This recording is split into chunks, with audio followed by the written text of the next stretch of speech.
दोस्तों, क्या आप लोग जानते हैं कि दुनिया में सबसे ज्यादा श्रिम्प्स या फिर जिसे हम प्रॉन्स भी कहते हैं उसको इंपोर्ट करने वाला देश यूएस है और उसको सबसे ज्यादा श्रिम्प्स की सप्लाई इंडिया से ही की जाती है। इंडिया के अलावा यूएस, इंडोनेशिया और इक्वाडोर से भी काफी मात्रा में श्रिम्प्स इंपोर्ट करता है, पर उनके इंपोर्ट की क्वांटिटी इंडिया के कंपैरिजन में काफी कम है। दोस्तों, भारतीय श्रिम्प्स की वर्ल्ड मार्केट में इतनी ज्यादा डिमांड होने की वजह से काफी सारे लोग इंडियन श्रिम्प एक्सपोर्ट का बिजनेस से जुड़ते जा रहे हैं, जिसके बारे में आज हम आपको पूरी डिटेल में बताएंगे।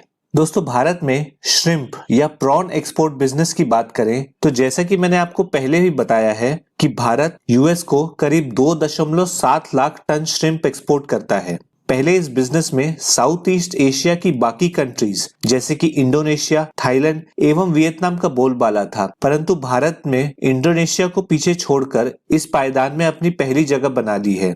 दोस्तों, भारत से न केवल यूएस को बल्कि चाइना एवं जापान को भी काफी मात्रा में श्रिम्प्स एक्सपोर्ट किया जाता है, और जहां पहले चाइना में भी साउथ ईस्ट एशियन कंट्रीज जैसे कि वियतनाम और थाईलैंड का बोलबाला था, वहीं आज भारत की भी पकड़ काफी तेजी से बढ़ती जा रही है और भारत से इंपोर्ट किए जाने वाले श्रिम्प्स की क्वांटिटी चाइना में काफी तेजी से बढ़ रही है। इसके अलावा भारत यूरोपियन कंट्रीज को भी काफी मात्रा में श्रिम्प सप्लाई करता है। दोस्तों, इंडिया में श्रिम्प प्रोडक्शन या श्रिम्प ब्रीडिंग की बात करें तो भारत में मुख्य तौर पे ये आंध्र प्रदेश, तमिलनाडु, उड़ीसा, वेस्ट बंगाल एवं गुजरात में की जाती है। क्योंकि इन इलाकों में श्रिम्प का प्रोडक्शन ज्यादा है, इसलिए आपको इन स्टेट्स में प्रॉन के प्रोसेसिंग प्लांट भी मिल जाएंगे और इन स्टेट्स में काफी बड़े पोर्ट्स होने की वजह से यहाँ से एक्सपोर्ट करना भी आसान है, यानी कि इसमें ट्रांसपोर्टेशन का कॉस्ट भी इन स्टेट्स में काफी कम आता है। दोस्तों, इनमें से भी आंध्र प्रदेश भारत में सबसे बड़ा श्रिम्प का प्रोड्यूसर एवं एक्सपोर्टर स्टेट है। इंडियन श्रिम्प्स के एक्सपोर्ट में गवर्नमेंट भी अपनी तरफ से काफी सहूलियत एवं मदद प्रोवाइड करती है। सबसे पहले गवर्नमेंट ने श्रिम्प प्रोड्यूसिंग स्टेट्स में जैसे कि आंध्र प्रदेश, तमिलनाडु, उड़ीसा एवं वेस्ट बंगाल में स्पेशल एक्वाकल्चर जोन्स बना दिया है, जहां पे वे इलेक्ट्रिसिटी एवं कैपिटल के लिए सब्सिडी भी प्रोवाइड कर रहे हैं, जिससे कि श्रिम्प प्रोडक्शन को बढ़ावा मिल सके। इसके अलावा सेंट्रल गवर्नमेंट भी श्रिम्प्स के एक्सपोर्ट के लिए स्टेट गवर्नमेंट को टारगेट्स असाइन करती है, जिसकी वजह से स्टेट गवर्नमेंट भी अपने टारगेट्स को पूरा करने के लिए अलग अलग प्रकार की सब्सिडी स्कीम्स लेकर आती रहती है। और तो और सेंट्रल गवर्नमेंट ने रिसेंटली फूड प्रोसेसिंग सेक्टर के लिए भी PLI यानी कि परफॉर्मेंस लिंक्ड इंसेंटिव की घोषणा की है, जिसके अंदर वैल्यू एडेड फूड्स में श्रिम्प्स भी कवर होंगे, जिससे कि श्रिम्प्स के एक्सपोर्ट को और बढ़ावा मिलेगा। दोस्तों, भारत में श्रिम्प, प्रॉन एवं अन्य सी फूड्स के एक्सपोर्ट को बढ़ावा देने के लिए एक स्पेशल अथॉरिटी का भी गठन किया गया है, जिसका नाम है MPEDA यानी कि marine products export development authority. ये अथॉरिटी भारत में मरीन एक्सपोर्ट्स यानी कि सी फूड के एक्सपोर्ट्स को लाइसेंस देने, उनके स्टैंडर्ड मेंटेन करने, उनका इंस्पेक्शन कराने एवं ट्रेनिंग प्रोवाइड करने के साथ भारतीय सी फूड प्रोडक्ट को विदेश में मार्केटिंग करने के लिए भी काम करती है। यदि आप भारत से सी फूड एक्सपोर्ट करना चाहते हैं तो आपको अपना रजिस्ट्रेशन MPEDA के साथ करवाना अनिवार्य है, तभी आप सी फूड को भारत से बाहर एक्सपोर्ट या फिर एक्सपोर्ट करने के लिए प्रोसेस या फिर भारत से बाहर ट्रांसपोर्ट कर पाएंगे। दोस्तों, अब अगर हम एक्सपोर्टर्स के टाइप या लाइसेंसेस की बात करें तो यहाँ पर मुख्य तौर पे आपको 4 प्रकार के एक्सपोर्टर्स मिल जाएंगे, जिनके तौर पे आप MPEDA के साथ रजिस्ट्रेशन करवा सकते हैं। सबसे पहला प्रकार है मैन्युफैक्चरर एक्सपोर्टर्स का। ये वो लोग होते हैं जो पकड़े गए श्रिम्प्स या अन्य सी फूड को अपने प्रोसेसिंग प्लांट में या फिर फिशिंग वेसल में प्रोसेस करने के बाद इसे एक्सपोर्ट करने का भी काम करते हैं। नेक्स्ट कैटेगरी होती है मर्चेंट एक्सपोर्टर्स की, जिनके पास खुद का प्रोसेसिंग यूनिट तो नहीं होता है, लेकिन ये दूसरों के प्रोसेसिंग यूनिट से लिए गए प्रोडक्ट को पैकेजिंग करके इसे एक्सपोर्ट करते हैं। इसमें तीसरी कैटेगरी है रूट थ्रू मर्चेंट एक्सपोर्टर्स की, जो कि बड़े एक्सपोर्टर्स, ट्रेडिंग हाउसेस या स्टार ट्रेडिंग हाउसेस होते हैं, जिनके पास DGFT यानी कि directorate general of foreign trade से लाइसेंस प्राप्त होता है। और चौथी कैटेगरी होती है ऑर्नामेंटल फिश एक्सपोर्टर्स की, जो कि खाने वाली फिश नहीं बल्कि अन्य प्रकार की यानी कि ऑर्नामेंटल फिश एक्सपोर्ट करते हैं। जैसे कि एग्जांपल के लिए ये लोग एक्वेरियम वाली मछलियां एक्सपोर्ट करते हैं। दोस्तों, यदि आपके पास कैपिटल अच्छा खासा है तो आप एक मैन्युफैक्चरर एक्सपोर्टर की तरह रजिस्टर कर सकते हैं, जिसमें आपका प्रॉफिट मार्जिन भी दूसरे कैटेगरी के मुकाबले ज्यादा होगा। पर यदि आपके पास प्रोसेसिंग प्लांट सेटअप करने का अभी कैपिटल नहीं है तो आप केवल मर्चेंट एक्सपोर्टर की तरह रजिस्टर करके प्रोसेसिंग प्लांट से प्रोसेस्ड गुड लेके उनको एक्सपोर्ट करके प्रॉफिट कमा सकते हैं। दोस्तों इसके अलावा यदि आपको श्रिम्प्स के बिजनेस में तो इंटरेस्ट है, यानी कि उनके ब्रीडिंग, प्रोडक्शन या प्रोसेसिंग में इंटरेस्ट है, लेकिन आप उसके एक्सपोर्ट्स के झंझट में नहीं पड़ना चाहते हैं, जैसे कि आप एक्सपोर्ट के लिए फॉरेन कंट्री में इंपोर्टर्स सर्च करके फिर उनसे कॉन्टैक्ट बनाने की प्रक्रिया तक में नहीं जाना चाहते हैं, तो आप एक्सपोर्ट के अलावा भी इस इंडस्ट्री से इनडायरेक्टली भी जुड़ सकते हैं।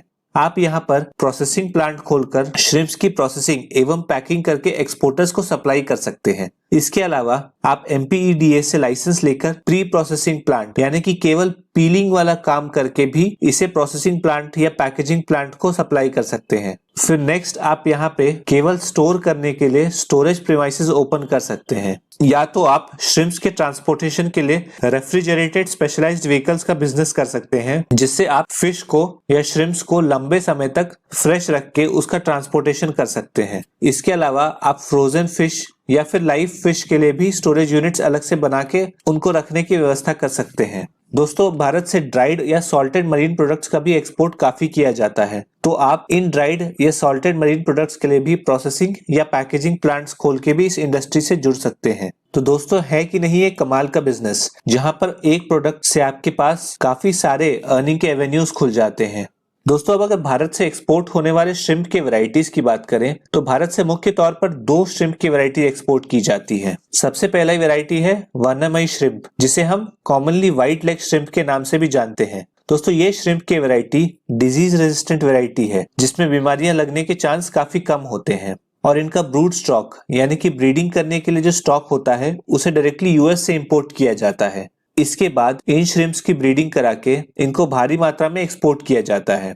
दोस्तों इस प्रकार के श्रिम्प्स के एक्सपोर्ट का सबसे बड़ा मार्केट यूएस में ही है, जिसमें इस साल के 6 महीने में करीब 3.28 लाख टन का रिकॉर्ड एक्सपोर्ट ऑलरेडी हो चुका है, जो कि भारत में अब तक का सबसे ज्यादा क्वांटिटी है। अब इस व्हाइट लेग श्रिम्प के एक्सपोर्ट के पहले भारत में पहले केवल ब्लैक टाइगर श्रिम्प्स का ही बोलबाला था, जिसे विदेशों में एक्सपोर्ट किया जाता था, पर क्योंकि इस श्रिम्प को वाइल्ड में पकड़ा जाता है इसलिए इनमें कुछ डिजीज भी पाई जाने लगी, और इस कारण से इस श्रिम्प को एक्सपोर्ट करने के नियम काफी सख्त होने की वजह से धीरे धीरे इसका मार्केट कम होने लग गया, और अब इंडिया के सी फूड एक्सपोर्ट का केवल 10% ही इस श्रिम्प का है। पर हाल ही में SPF यानी कि specific pathogen free black tiger shrimp brood stock को इंडिया में इंपोर्ट करके फिर से ब्रीडिंग किया जा रहा है, जिसकी वजह से इसमें अब डिजीज होने की चांसेस काफी कम है। दोस्तों अगर वर्णमयी श्रिम्प से मुकाबला करें टाइगर श्रिम्प का, तो टाइगर श्रिम्प में ये बेनिफिट है कि इसकी ब्रीडिंग काफी कम जगह में काफी ज्यादा क्वांटिटी में की जा सकती है, यानी कि आप छोटे से एरिया में ही इसकी ब्रीडिंग करके अच्छी खासी प्रॉफिट मार्जिन कमा सकते हैं। ब्लैक टाइगर श्रिम्प का मेजर एक्सपोर्ट जापान में किया जाता है, जो कि हमारे ब्लैक टाइगर एक्सपोर्ट का करीब 40% है। फिलहाल यूएस और चाइना का black tiger shrimp mostly Vietnam से आता है, पर इस डिजीज फ्री वेराइटी के आने के बाद यूएस और चाइना से भी भारत में इसकी डिमांड आने लग गई है, और उम्मीद की जा रही है कि अगले साल इसका प्रोडक्शन 25% तक बढ़ सकता है।